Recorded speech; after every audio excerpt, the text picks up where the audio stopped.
माझं नाव विष्णू दिनकर माळी, मुक्काम पोस्ट येळावी. लागण तारीख 25 जुलै. 38 गुंठ. खालून पहिल्यांदा बेसल डोस बेड तयार करताना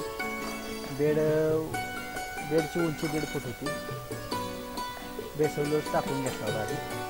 नंतर मल्चिंग पेपर टाकून फुलं पाडून लागण करून घेतली होती. 1.5 फुटाची लागण आहे.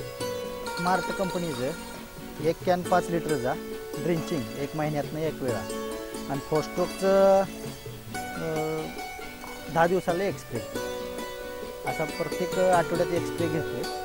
आणि त्याच्यानंतर पानाची लांबी, ब्रँचेस, फुटी, फळाची साईज, क्वालिटी, किपिंग क्वालिटी मार्केटिंगच्या दृष्टीतून व्यवस्थित आहे सगळं. ॲव्हरेज आमचं आत्ता 35 ते 36 टनापर्यंत झाले आठवड्यात. अजून 60 ते 65 टन टोटली ॲव्हरेज निघालं पाहिजे असं डोक्यात आहे. मालाचं वजन, किपिंग क्वालिटी चांगली आहे.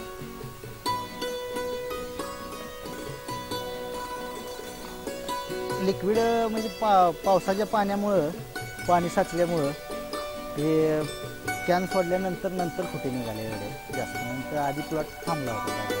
काय हे ब्रँचेस वगैरे हे ह्या पद्धतीने सर्व मालाची संख्या आता काल तोडा होऊन सकट एवढे ब्रँचेस एवढे फुटे आहेत.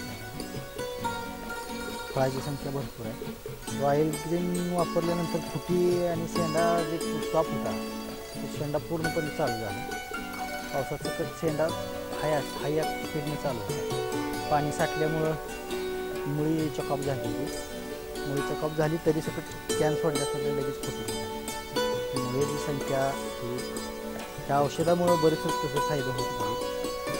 त्या औषधामुळं तसे समाधान आणि शेतकऱ्यांनी वापरावं, सगळ्यांनी योग्य ते वापर करून घ्यावा.